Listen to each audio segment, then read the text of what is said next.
ನಮಸ್ಕಾರ ಆತ್ಮೀಯ ರೈತ ಬಾಂಧವರೇ, ನನ್ನ ಹೆಸರು ಸುನಿಲ್ ಕುಮಾರ್ MR, ಕಿರಣ್ ಕೃಷಿ ಮಾರ್ಗದರ್ಶಕರಾಗಿ ಕಳೆದ 8 ವರ್ಷದಿಂದ ಕೆಲಸ ಮಾಡ್ತಾ ಇದ್ದೀವಿ.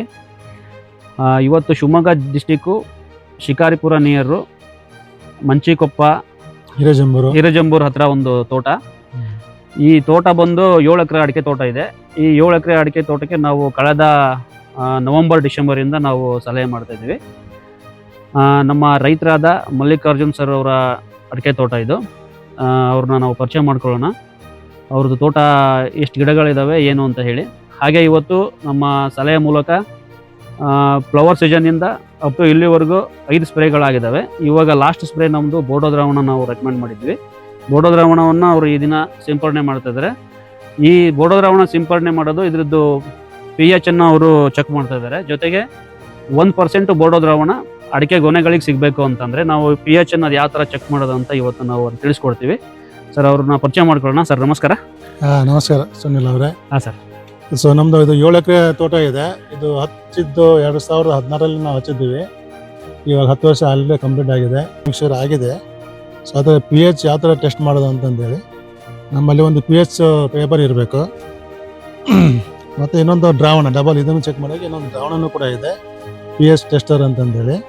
ಮತ್ತು pH ಮೀಟ್ರ್ ಬರುತ್ತೆ. ನಾವು ತಗೊಂಬಂದಿದ್ದು ಆಲ್ರೆಡಿ ಹಾಳಾಗಿದೆ, ಹಾಗಾಗಿ ಇವು ಅಷ್ಟೊಂದು ಎಕ್ಯುರೇಟ್ ಕೊಡೋಲ್ಲ. ಬಟ್ ನೀವು ಎಲ್ಲಿದ್ದೀರಿ ಅಂತ ತೋರಿಸ್ಕೊಡ್ತೇವೆ, ಇವಾಗ ಟೆಸ್ಟ್ ಮಾಡಿ ನೋಡೋಣ. ಓಕೆನಾ ಸರ್? ಇದು ಬೋಡೋ ಆಲ್ರೆಡಿ ಬೋಡೋ ಮಿಕ್ಸರ್ ಆಗಿದೆ, ಅದನ್ನ ನಾವಿಲ್ಲಿ ತಗೊಂಡಿದ್ದೇವೆ.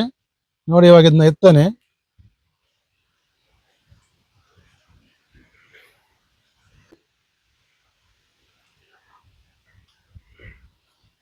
ನೋಡಿ, ಇದು 11 ಹತ್ರ ಬರ್ತಾ ಇದೆ pH. ನಮಗೆ pH 10, 11 ಓಕೆನೆ. ಬಟ್ 12, 13 ಮೇಲೆ ಆದರೆ ಬೇಡ ಅಂತ ಹೇಳ್ತಾರೆ. ಸೊ ಇದು ಓಕೆ, ಏನು ತೊಂದರೆ ಆಗಲ್ಲ, ಸ್ಕ್ರಾಚ್ ಆಗಲ್ಲ ಹೊಡೆದ್ರೆ ನೀವು. ಸೊ ಕಾಪರ್ದು ಆ್ಯಕ್ಚುಲಿ ಸಲ್ಫೇಟ್ದು 4.5 ಇರುತ್ತೆ ಅಥವಾ 4 ಇರುತ್ತೆ. ಅದನ್ನ ನಾವು ಡೈರೆಕ್ಟಾಗಿ ಹೊಡೆಯೋಕ್ಕಾಗಲ್ಲ, ಯಾಕೆಂದರೆ ಅಸಿಡಿಕ್ ಆಗಿರುತ್ತೆ. ಅದಕ್ಕೆ ಸುಣ್ಣ ಹಾಕಿದ ಮೇಲೆ ಅದ್ರ pH ಆಲ್ಕಲೈನ್ ಆಗುತ್ತೆ. ಆಲ್ಕಲೈನ್ ಆದಮೇಲೆ ನೀವು ಹೊಡಿಬೋದು ಇದನ್ನು. ಓಕೆ, ಮತ್ತು ಇದಕ್ಕೆ ಗಮ್ ಬೇರೆ ಹಾಕಿದೆ ನಾವು. ಇವಾಗ ಇದೊಂದು ಟೆಸ್ಟ್ ಆಯ್ತಲ್ಲ, ಈ ಲಿಕ್ವಿಡ್ ಟೆಸ್ಟನ್ನು ಮಾಡಿ ತೋರಿಸ್ತೇನೆ ನಿಮಗೆ. ಇದೊಂದು 40 ml ಇದೆ, ಅದಕ್ಕೆ ಒಂದು 2-3 ಡ್ರಾಪ್ ಹಾಕ್ತೇನೆ. ನೋಡಿ ಯಾವ ಥರ ಕಲರ್ ಚೇಂಜ್ ಆಯ್ತು. ಇದು ಆಲ್ರೆಡಿ ಕಾಪರ್ ಸಲ್ಫೇಟು, ಲೈಮ್ ಎರಡು ಮಿಕ್ಸರ್ ಇದೆ. ನೋಡಿ, ಇದರಲ್ಲಿ ಕಲರ್ ಕೊಟ್ಟಿದ್ದಾರೆ, ಯಾವ ಕಲರ್ ಬಂದ್ರೆ ಯಾವ pH ಇರುತ್ತೆ ಅಂತಂದೇಳಿ. ಇಂಡಿಕೇಟರ್ ಆಲ್ಮೋಸ್ಟ್ 10-11 ಹತ್ರ ಇದೆ. ನೋಡಿ, ಇದು ಈ ತರ ಇದ್ರೆ ನೀವು ಆರಾಮಾಗಿ ಹೊಡೆದ್ರೆ ಏನೂ ಆಗಲ್ಲ ಅಂತ ನಿಮಗೆ. ಮತ್ತೆ ಇದು ಕಾಪರ್ ಸಲ್ಫೇಟ್ ನೀವು ಯಾವ ಕಂಪನಿ ಮೇಲೆ ತಗೊಂತೀರಾ, ನಿಮ್ಮ ನೀರು ಬೋರ್ ನೀರು ಯಾವ ತರ ಇರುತ್ತೆ, ಮತ್ತೆ ಯಾವ ಸುಣ್ಣ ನೀವು ತಗೊಂತೀರಾ ಅದ್ರ ಮೇಲೆ pH ಡಿಫೆಂಡ್ ಆಗುತ್ತೆ. ಈ ನನಗೆ ಬಂದ ಸುಣ್ಣ ಹಾಕಿದೆ ನಾನು 1.2 kg ಹಾಕಿದ್ದೇನೆ. ನಿಮಗೆ 1.2 ಆಗ್ಬೇಕು ಅಂತೇನಿಲ್ಲ, ಜಾಸ್ತಿನೇ ಆಗ್ಬೋದು ಕಡಿಮೆನೇ ಆಗ್ಬೋದು. ಯಾಕೆಂದ್ರೆ ನೀವು ಯಾವ ಕಂಪನಿ ಕಾಪರ್ ಸಲ್ಫೇಟ್ ತಗೊಂತೀರಾ ಮತ್ತೆ ಸುಣ್ಣ ತಗೊಂತೀರಾ, ನಿಮ್ಮ ಬೋರ್ ನೀರು ಯಾವ ತರ ಇದೆ ಅದ್ರ ಮೇಲೆ ಇದು pH ಡಿಪೆಂಡ್ ಆಗುತ್ತೆ. pH ಮಸ್ಟ್ ಚೆಕ್ ಮಾಡಿ ಹೊಡೀರಿ. ಇಲ್ಲ ಸುಮ್ಮನೆ ಯಾರೋ 2 kg ಹಾಕಿದ್ರೆ ಹೊಡೆದೆ ಅಂತಂದ್ರೆ ರಿಸಲ್ಟ್ ಬರಲ್ಲ. ನಿಮಗೆ ಹೊಡೆ ಸ್ಯಾಟಿಸ್ಫ್ಯಾಕ್ಷನ್ ಅಷ್ಟೇ ಇರುತ್ತೆ ಹೊರತು ರಿಸಲ್ಟ್ ಬರಲ್ಲ. ಓಕೆ,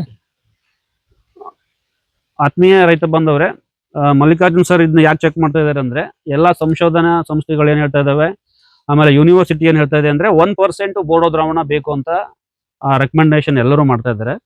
1% ಬೋಡೋ ದ್ರಾವಣ ರೆಕಮೆಂಡೇಶನ್ ಇರುತ್ತೋ ಇಲ್ಲೋ ಗೊತ್ತಿರೋದಿಲ್ಲ. ಆದ್ರೆ ರೈತರು ಕಾಪರ್ ಸಲ್ಫೇಟು ಮತ್ತೆ ಸುಣ್ಣನ 2 kg ಕಾಮನ್ ಆಗಿ 2 kg ಕಾಪರ್ ಸಲ್ಫೇಟು, ಕಾಮನ್ ಆಗಿ 2 kg ಸುಣ್ಣವನ್ನ ಮಿಕ್ಸ್ಚರ್ ಮಾಡಿ ಸ್ಪ್ರೇ ಮಾಡುವಂಥದ್ದು ಮೊದಲಿಂದ ರೂಢಿ ಇದೆ.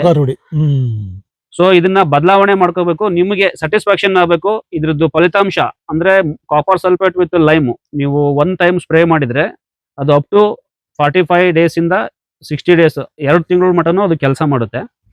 ಸೊ ಇದು ನಮ್ಮ ಸರ್ ಹೇಳ್ದಂಗೆ ಇದು ಮದರ್ ಆಫ್ ಫಂಗಿಸೈಡ್ ಅಂತ ಇದಕ್ಕೆ ನಾವು ಕರಿತೀವಿ. ಮೇಲ್ತುತ್ತು ಮತ್ತೆ ಸುಣ್ಣ ಏನಿದೆ ಇದನ್ನ ಸ್ಪ್ರೇ ಮಾಡೋದು ಇದೇನು ಮದರ್ ಆಫ್ ಫಂಗಿಸೈಡ್ ಅಂತ ಹೇಳಿ. So copper sulphate first acidic ಅಲ್ಲಿ ಇರ್ತದೆ. ಅಸಿಡಿಕ್ ಅಂತಂದ್ರೆ ನಿಯರ್ ಅಬೌಟ್ ಅದ್ರ pH 4ರಿಂದ 5. ನೆಕ್ಸ್ಟ್ ಅದು ಲೈಮು ಮತ್ತೆ ಕಾಪರ್ ಸಲ್ಫೇಟ್ ಮಿಕ್ಸ್ ಮಾಡಿದಾಗ ನಾವು ಅದನ್ನ ಚೆಕ್ ಮಾಡ್ಕೋಬೇಕಾಗುತ್ತೆ. ಚೆಕ್ ಮಾಡಿದಾಗ ಅದ್ರದ್ದು pH ಬಂದು ಇಟ್ಸ್ ಕಮ್ಮಿಂಗ್ ಅರೌಂಡ್ 10-11. ಸೊ 10-11 ಏನಿದೆ ಅಡಿಕೆ ಗೊನೆಗೆ ಇದನ್ನ ಸಿಂಪಡಣೆ ಮಾಡಬಹುದು. ಒಳ್ಳೆ pH ಅದು, ಇದು ಒಳ್ಳೆ pH. ಆಮೇಲೆ ಇದು ನಮ್ಗೆ ಭೂಮಿಯಲ್ಲಿ ಮಣ್ಣಲ್ಲಿ ನೀವು pH 6.5ರಿಂದ 7 ಇದ್ದಾಗ ಯಾವ ತರ ನ್ಯೂಟ್ರಿಷನ್ ಮತ್ತೆ ನಮ್ಮ ಪ್ರಧಾನ ಪೋಷಕಾಂಶಗಳು ಏನಿದಾವು ಇವೆಲ್ಲವೂ ಕೂಡ ಹೆಂಗ್ ಸಿಗ್ತವೆ. ಇದು ಬೋಡೋ ದ್ರಾವಣ ಏನಿದೆ 10 ರಿಂದ 11 pH ಬಂದಾಗ ನಿಮ್ಗೆ ಫಂಗಿಸೈಡ್ ಆಗಿ ಅದ್ಭುತವಾಗಿ ಇದು ರಿಸಲ್ಟ್ ಅನ್ನ ಕೊಡುತ್ತೆ. ಸೊ ನಾವ್ ಯಾಕೆ ಈ ಮಾಹಿತಿ ಕೊಡ್ತಾ ಇದೀವಿ ಅಂತಂದ್ರೆ ಆಲ್ಮೋಸ್ಟ್ ತೋಟಗಳು ಇವಾಗ ಆಲ್ಮೋಸ್ಟ್ ಎಲ್ಲಾ ಕಡೆನೂ ತೋಟ ಆಗ್ತಾ ಇದೆ. ನಿಯರ್ ಅಬೌಟ್ 25 ಎಕರೆ ತೋಟ ಇದೆ, 30 ಎಕರೆ 100 ಎಕರೆವರೆಗೂ ತೋಟ ಕಟ್ತಾ ಇದ್ದಾರೆ. ಸೊ ಈ ತರದೆಲ್ಲ ಮಾಹಿತಿ ತಿಳ್ಕೊಂಡು ನೀವು ಇದನ್ನ ನಿಮ್ಮ ತೋಟದಲ್ಲಿ ಅಳವಡಿಸಿದಾಗ ನಿಮ್ಗೆ ಮಾಡಿರ್ತಕ್ಕಂಥ ಕೃಷಿಯಲ್ಲಿ ನೀವು ಮಾಡಿರ್ತಕ್ಕಂಥ ಇನ್ವೆಸ್ಟಿಗೆ ತಕ್ಕಾಗ ನೀವು ಬೆಳೆ ತೆಗಿಬಹುದು, ಜೊತೆಗೆ ಒಳ್ಳೆ ರಿಸಲ್ಟ್ ತೆಗಿಬಹುದು, ಇಳುವರಿನ ನೀವು ತಗೋಬಹುದು. ಸೈಂಟಿಫಿಕ್ ರೀತಿಯಲ್ಲಿ ಮಾಡಬಹುದು ತೋಟ. ಸೈಂಟಿಫಿಕ್ ಆಗಿ ನೀವು ಕೂಡ ರೈತರು ಕೂಡ ಸೈಂಟಿಫಿಕ್ ಆಗಿ ಕೂಡ ಅದನ್ನ ಕೆಲಸ ಮಾಡಿ ತಿಳ್ಕೊಬಹುದು. ಸರ್ ಈ ವರ್ಷ ಆಗಿದೆ ಸರ್ ಅಡಿಕೆ ನಿಮ್ದು?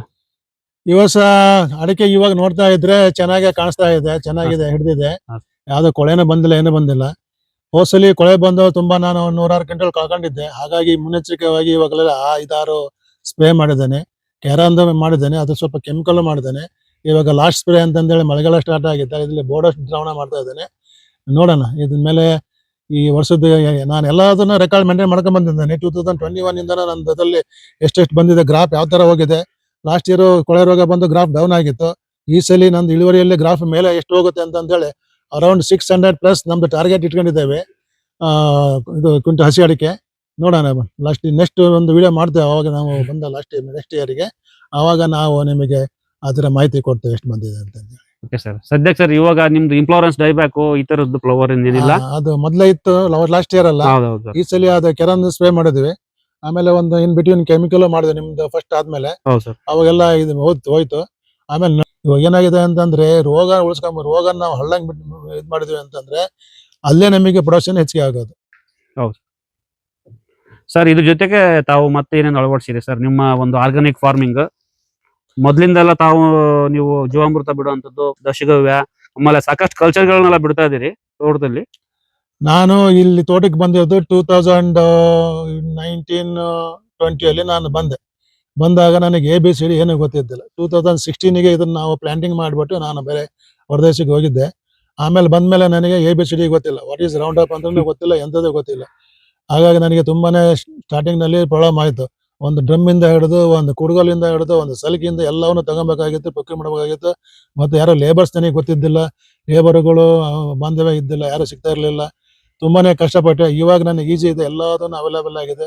ಅದೇ ರೀತಿ ನಾನು ಸ್ಟಾರ್ಟಿಂಗ್ನಾಗ ಬಂದಾಗ ಎಲ್ಲ ಸ್ಟಡಿ ಮಾಡಿ ಡೈಲಿ ಯೂಟ್ಯೂಬಲ್ಲಿ ಸೈಂಟಿಸ್ಟ್ಗಳನ್ನೆಲ್ಲ ಅವ್ರದ್ದೆಲ್ಲ ವಿಡಿಯೋ ನೋಡ್ತಾ ಇದ್ದೆ. ನೋಡ್ಬಿಟ್ಟು ಅದರಲ್ಲಿ ಏನೇನು ಮಾಹಿತಿ ಇದೆ ನನಗೆ ಇಷ್ಟ ಆಗಿದ್ದು, ನನಗೆ ಕರೆಕ್ಟ್ ಅನ್ಸಿದ್ದನ್ನ ನಾನು ಫಾಲೋ ಮಾಡಕ್ಕೆ ಸ್ಟಾರ್ಟ್ ಮಾಡಿದೆ. OWDC ಒರಿಜಿನಲ್ ವೇಸ್ಟ್ ಡಿಕಂಪೋಸರ್ ಅಂತ ಅದನ್ನ ಬಿಟ್ಟರು, ಅದಾದ್ಮೇಲೆ NWDC ಅಂತ ಬಿಟ್ಟು ನೀವು ವೇಸ್ಟ್ ಡಿಕಂಪೋಸರ್ ಅಂತ ಹೇಳಿ ಅದರಲ್ಲಿ 8% ಪ್ರೋಟೀನ್ ಇರುತ್ತೆ. ಒಂದೊಂದು ಗ್ರಾಮ್ ಪ್ರೋಟೀನ್ಸಿಗೂ ಎಷ್ಟೋ ಲಕ್ಷಗಳ ಗಟ್ಟಲೆ ತಗೊಂತಾರೆ ಮಾರ್ಕೆಟ್ ಅಲ್ಲಿ. ಅಂಥದನ್ನ ಅವ್ರು ನಮಗೆ ಕೊಟ್ಟರು, ಅದನ್ನು ನಾವು ಸ್ಪ್ರೇ ಮಾಡಿದೀವಿ. ಅದಾದ್ಮೇಲೆ ಮೈಕ್ರೋಜಾ ಬಿಟ್ಟರು ರೀಸೆಂಟ್ ಆಗಿ, ಅದನ್ನ ನಾನು ಯೂಸ್ ಮಾಡ್ತಾ ಇದ್ದೀನಿ. ಅದಾದ್ಮೇಲೆ NPK ಬ್ಯಾಕ್ಟೀರಿಯಾಸ್ ಬಿಟ್ಟರು, ಅದನ್ನ ನಾನು ಯೂಸ್ ಮಾಡ್ತಾ ಇದ್ದೀನಿ. ಅದಾದ್ಮೇಲೆ ಮತ್ತೆ ಬಿವೇರಿಯಾ ಬಸಿಯಾನ ಅಂತ ಅಂದೇಳಿ ಅದು ಸೈಡ್ ಕಿಲ್ ಮಾಡೋದಕ್ಕೆ ಜೈವಿಕದಲ್ಲಿ ಇರುತ್ತೆ. ಅದನ್ನು ಮದರ್ ಕಚ್ಚೆ ಕೊಡ್ತಾ ಇದ್ದಾರೆ. ನೀವು ಎಷ್ಟರ ವರ್ಷ ಅದನ್ನ ಇಟ್ಕೊಂಡ್ಬಿಟ್ಟು ಅದನ್ನ ಇದ್ ಮಾಡ್ಬೋದು. ಅದಲ್ದೇನೆ ಗಾಢ ಗೋಮೂತ್ರ ಅಂತ ಒಂದು ಬಿಟ್ಟಿದ್ದಾರೆ, ಅಂದ್ರೆ ಕಂಡೆನ್ಸ್ಡ್ ಕವ್ ಯೂರಿನ್ ಅಂತ ಅಂದೇಳಿ. ಅದ್ರದ್ದು ಕೆಲಸ ಏನಪ್ಪಾ ಅಂತಂದ್ರೆ ಇವಾಗ ಯಾವ್ದೋ ಕೆಮಿಕಲ್ ಹೇಳ್ತಾರೆ ನಿಮಗೆ ಒಂದು ಅರ್ಧ ಲೀಟರ್ ಹಾಕ್ರಿ ಅಂತ ಅಂದೇಳಿ. ಅವಾಗ ನೀವು ಅದನ್ನ ಯೂಸ್ ಮಾಡಿದಾಗ ಫಸ್ಟ್ ಅದನ್ನ ಹಾಕಿ 24 ಅವರ್ಸ್ ಅಲ್ಲ 48 ಅವರ್ಸ್ ಬಿಡಬೇಕು. ಅದಾದ್ಮೇಲೆ ಅವ್ರು ಏನು ಕಂಪ್ನಿಯವ್ರು ರೆಕಮೆಂಡ್ ಮಾಡಿರ್ತಾರಲ್ಲ ಆ ಡೋಸ್ ಹಾಫ್ ಡೋಸ್ ಅನ್ನ ನೀವು ಹಾಕ್ಬೇಕು. ಹಾಕಿದಾಗ ಏನಾಗುತ್ತೆ 10 ಟೈಮ್ಸ್ ಅದು ಶಕ್ತಿ ಇನ್ಕ್ರೀಸ್ ಆಗುತ್ತೆ. ಅದನ್ನ ನೀವು ಸ್ಪ್ರೇ ಮಾಡಿದ್ರೆ ನಿಮಗೆ ಕೆಮಿಕಲ್ಗೆ ಹಾಕುವಂತ ದುಡ್ಡು ಕಡಿಮೆ ಆಗುತ್ತೆ, ಮತ್ತೆ ಅದು ಟಾಕ್ಸಿಸಿಟಿ ಏನಿರುತ್ತಲ್ಲ ಆ ಕೆಮಿಕಲ್ ಅದನ್ನ ತೆಗೆಯುತ್ತೆ. ಈ ತರ ಸುಮಾರು ಪ್ರಾಡಕ್ಟ್ ಬಿಟ್ಟಿದ್ದಾರೆ, ಅದೆಲ್ಲ ಫಾಲೋ ಮಾಡ್ಕೊಂಡ್ ಬಂದಿದ್ದೇನೆ. ಅದಲ್ದೇನೆ ಮತ್ತೆ ನಾನು ಎಂಜೈಮ್ಸ್ ನಾನೇ ತಯಾರು ಮಾಡಿಬಿಟ್ಟಿದ್ದೇನೆ ಇದಕ್ಕೆಲ್ಲ. ಆಮೇಲೆ ಸುನಿಲ್ ಅವರೇ ನನಗೆ ಇದನ್ನ ತಂದು ಕೊಟ್ರು, ಏನೋ ಅಂತಾರೆ ಅದಕ್ಕೆ ಗೋನಂದ ಜಲ ಅಂದ್ರೆ ಡೆತ್ ಅನಿಮಲ್ದು ಅದನ್ನ ಇದ್ ಮಾಡಿ ಹಾಕಿ ಅದನ್ನ ಲಿಕ್ವಿಡ್ ತೆಗೆದು ಅದನ್ನ ಕೊಡ್ತಾರೆ, ಅದನ್ನು ಯೂಸ್ ಮಾಡಿದ್ದೇನೆ. ನೀವು ಚೆನ್ನಾಗಿ ತೆಗಿಬೇಕು ಅಂದ್ರೆ ಬರೀ ಆರ್ಗ್ಯಾನಿಕ್ ಮಾಡಿದ್ರೆ ನಿಮಗೆ ಪ್ರೊಡಕ್ಷನ್ ಬರಲ್ಲ. ಹಾಗಾಗಿ ನೀವು ಎಲ್ಲದನ್ನೂ ಯೂಸ್ ಮಾಡಬೇಕು. ಯಾವ ರೇಷದಲ್ಲಿ ಯೂಸ್ ಮಾಡಬೇಕು ಅಂತ ಅಂದ್ರೆ ಆರ್ಗ್ಯಾನಿಕ್ ಫಾರ್ಮಿಂಗ್ 40%, ಕೆಮಿಕಲ್ 40%, ಇನ್ನು 20% ಏನಿದೆ ಅದು ಜೈವಿಕ ರೂಪದಲ್ಲಿ ಯೂಸ್ ಮಾಡ್ಬೇಕು ಅಂತ ಹೇಳ್ತಾ ಇದ್ದಾರೆ. ಸೊ ಇವೆಲ್ಲ ನಾನು ಮೊದಲಿಂದ ಮಾಡ್ಕೊಂತ ಬಂದಿದ್ದೇನೆ. ನಾನು ರೈತನ ಮಗ, ಆದ್ರೆ ನಾನು ರೈತನಾಗಿ ಕೆಲಸ ಮಾಡಿಲ್ಲ 2019ವರೆಗೂ. ಸೊ ನಾವು ಇಂಜಿನಿಯರಿಂಗ್ ಮುಗಿಸಿದ ಮೇಲೆ ಹೊರದೇಶಕ್ಕೆ ಹೋಗಿ ಅಲ್ಲಿ ಕೆಲಸ ಮಾಡಿ ಬಂದ್ಮೇಲೆ ನನಗೇನು ರೈತಾಪಿ ಬಗ್ಗೆ ಗೊತ್ತಿರಲಿಲ್ಲ. ಈಗ ಬಂದು ತಿಳ್ಕೊಂಡು ಇದೆ ನಾನು ಪ್ಯಾಷನ್ ಇದೆ, ನೀವು ಏನಾರ ಕಲಿಬಹುದು, ಏನಾರ ಮಾಡ್ಬೋದು. ಪ್ಯಾಷನ್ ಇಲ್ಲ ಅಂತಂದ್ರೆ ನಾವು ತೋಟಕ್ಕೂ ಬರೋಲ್ಲ, ಅಲ್ಲೇ ಕುತ್ಕೊಂಡು ವಾಲ್ತಿರುವೆ ನೀರು ಬಿಡಪ್ಪ ಅಂತ ಹೇಳಿ ಬರ್ತೇವೆ ಅಷ್ಟೇ. ಹಾಗಿದ್ರೆ ತೋಟನ ಅದೇ ರೀತಿ ಇರುತ್ತೆ. ಎಲ್ಲಿವರೆಗೂ ಓನರ್ ಆದವನು ತೋಟದಲ್ಲಿ ಅಡಿಕೆ ಗಿಡ ಮುಟ್ಟಿ ಕಾಲು ನಡೆದಲ್ಲಿ ಓಡಾಡಲ್ಲ, ಅಲ್ಲಿವರೆಗೂ ತೋಟ ಇಂಪ್ರೂವ್ ಆಗಲ್ಲ. ಅದು ನಾನು ಕಂಡಿರೋ ವಿಷಯ. ಸರಿ ಸರ್. ಬರೀ ಅಂದ್ರೆ ಬರೀ ತೋಟಕ್ಕೆ ನೀರ್ ಬಿಟ್ರೆ ಆಗಲ್ಲ, ಹ್ಮ್. ನಾವು ಕೂಡ ಅದ್ರಲ್ಲಿ ಹೆಜ್ಜೆ ಇಡ್ಬೇಕು. ಗಿಡಗಳನ್ನ ಮಾತಾಡ್ಸ್ಬೇಕು, ಅವು ಮಾತಾಡ್ತಾವೆ ನಮ್ಮ ಹೌದು ಜೊತೆಗೆ. ಹೌದು ಅವುಗಳ ಪ್ರೀತಿ ಮಾಡಿ ಹೇಳ್ಬೇಕು ಪ್ರೊಡಕ್ಷನ್ ಕೊಡಿ ಅಂತ ಹೇಳಿ. ಅವು ನಿಮ್ ಪ್ರೊಡಕ್ಷನ್ ಕೊಡ್ತೇವೆ. ನೀವು ಏನು ಮಾತಾಡ್ಸ್ಲಿಲ್ಲ ಅಂತ ನಮ್ ಸಾವುಕಾರ ಬಂದ್ ಹಂಗೆ ಹೋಗ್ತಾನೆ ಉಪಯೋಗ ಇಲ್ಲ ಅಂತ ಅವಕ್ಕೂ ಹೌದು. ಆಗುತ್ತೆ. ಯಾಕಂದ್ರೆ ಅವು ಅವ್ರದೇ ಭಾಷೆಯಲ್ಲಿ ಮಾತಾಡ್ತೇವೆ ಅಂತ ಗಿಡಗಳೆಲ್ಲ ಒಳಗಡೆಯಿಂದ. ಹೌದು ಸರ್ ಹೌದು. ಸರಿ. ಅದೇ ಸರ್, ಪರಿಶ್ರಮ ಬೇಕು, ಜೊತೆ ವಿಜ್ಞಾನ ಬೇಕು, ಅನುಭವ ಬೇಕು. ಮಲ್ಲಿಕಾರ್ಜುನ್ ಸರ್ ಅಂತೇಳಿ ನಾನು ಮತ್ತೆ ಸೆಕೆಂಡ್ ವಿಡಿಯೋದಲ್ಲಿ ನಾನು ನವೆಂಬರ್ ಹತ್ತತ್ರ ಅಕ್ಟೋಬರ್ಗೆ ಈ ತೋಟದ್ದು ಡಿಸೆಂಬರ್. ಇಳುವರಿ ಏನಿದೆ ಅನ್ನೋದು ನಾನು ಕಂಪ್ಲೀಟ್ ವಿಡಿಯೋನ ನಿಮ್ಗೆ ಕೊಡ್ತೀನಿ. ಮತ್ತೆ ನಾನು ವಿಡಿಯೋದಲ್ಲಿ ಸಿಗ್ತೀನಿ. ಅಲ್ಲಿವರೆಗೂ ನಮಸ್ಕಾರ, ಧನ್ಯವಾದಗಳು.